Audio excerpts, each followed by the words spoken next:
Livre d'Abdias. Vision d'Abdias. Voici ce que dit le Seigneur, l'Éternel, sur Édom.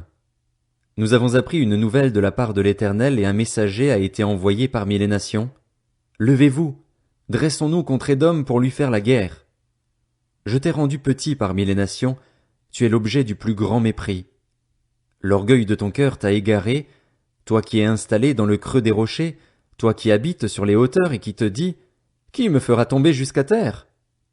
Même si tu places ton nid aussi haut que celui de l'aigle, même si tu le places parmi les étoiles, je t'en ferai tomber, déclare l'Éternel.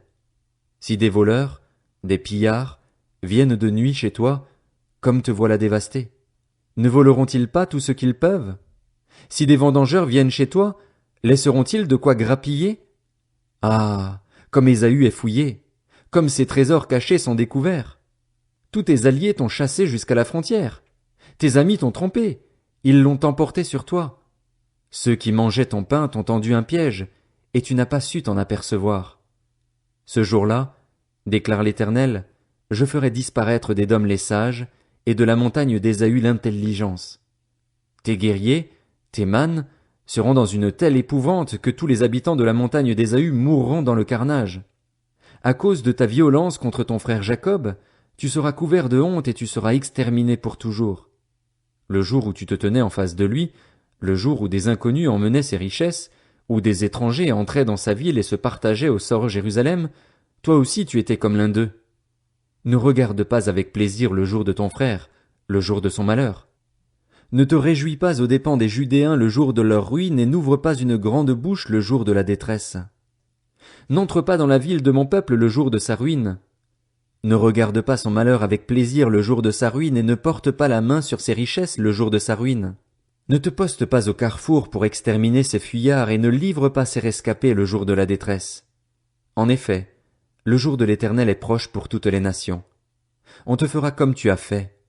Tes actes retomberont sur ta tête. Tout comme vous avez bu sur ma montagne sainte, toutes les nations boiront sans cesse. Elles boiront jusqu'à l'ivresse et elles seront comme si elles n'avaient jamais existé. Cependant, il y aura des rescapés sur le mont Sion.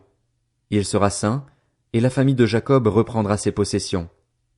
La famille de Jacob sera un feu, et la famille de Joseph une flamme. Mais la famille d'Ésaü sera de la paille qu'elles allumeront et brûleront, et il ne restera rien de la famille d'Ésaü, car l'Éternel a parlé. Les habitants du Néguev posséderont la montagne d'Ésaü, et ceux de la plaine le pays des Philistins. Ils posséderont le territoire d'Éphraïm et celui de Samarie, et Benjamin possédera Galaad. Les exilés, cette armée d'Israël, posséderont le pays occupé par les Cananéens jusqu'à Sarepta, et les exilés de Jérusalem qui sont à Sépharad posséderont les villes du Néguev. Des libérateurs monteront sur le mont Sion pour juger la montagne d'Ésaü, et à l'Éternel appartiendra le règne. Jonas, chapitre 1. La parole de l'Éternel fut adressée à Jonas, fils d'Amittai.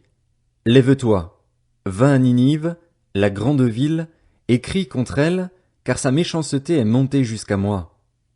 Jonas se leva pour s'enfuir à Tarsis, loin de la présence de l'Éternel. Il descendit à Jaffa, et il trouva un bateau qui allait à Tarsis. Il paya le prix du transport et s'embarqua pour aller avec les passagers à Tarsis, loin de la présence de l'Éternel.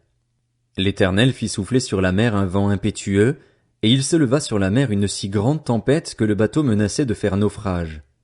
Les marins eurent peur, ils implorèrent chacun leur Dieu, et ils jetèrent dans la mer les objets qui étaient sur le bateau afin de l'alléger.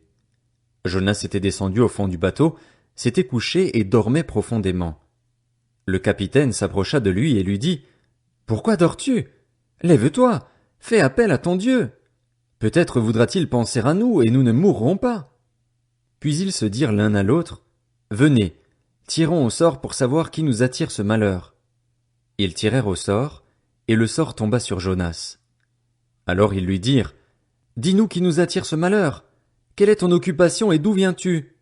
Quel est ton pays et de quel peuple es-tu? » Il leur répondit, « Je suis Hébreu et je crains l'Éternel, le Dieu du ciel, qui a fait la mer et la terre. » Ces hommes furent saisis d'une grande crainte et lui dirent, « Pourquoi as-tu fait cela? » Ils surent en effet qu'ils fuyaient loin de la présence de l'Éternel parce qu'il le leur déclara. Ils lui dirent, Que te ferons-nous pour que la mer se calme envers nous? En effet, la mer était de plus en plus déchaînée. Il leur répondit, Prenez-moi et jetez-moi dans la mer se calmera envers vous, car je sais que c'est moi qui attire sur vous cette grande tempête. Ces hommes ramèrent pour gagner la terre ferme, mais ils ne purent pas y arriver parce que la mer était toujours plus déchaînée contre eux. Alors ils s'adressèrent à l'Éternel et dirent, Éternel, ne nous fais pas mourir à cause de la vie de cet homme et ne nous charge pas du sang innocent. En effet, toi, Éternel, tu fais ce que tu veux. Puis ils prirent Jonas et le jetèrent dans la mer. Et la fureur de la mer s'apaisa. Ces hommes furent saisis d'une grande crainte de l'Éternel.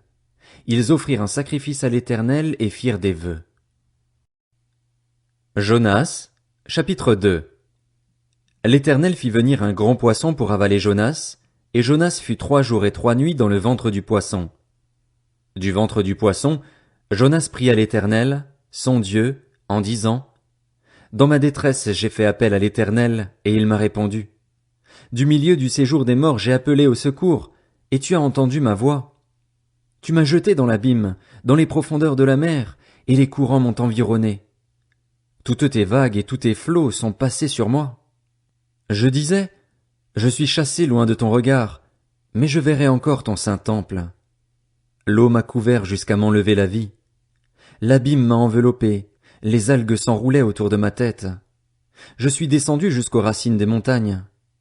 Les verrous de la terre m'enfermaient pour toujours, mais tu m'as fait remonter vivant du gouffre, Éternel, mon Dieu. Quand mon âme était abattue en moi, je me suis souvenu de l'Éternel, et ma prière est parvenue jusqu'à toi, dans ton saint temple. Ceux qui s'attachent à des idoles sans consistance éloignent d'eux la bonté. Quant à moi, je t'offrirai des sacrifices avec un cri de reconnaissance, j'accomplirai les vœux que j'ai faits. Le salut vient de l'Éternel.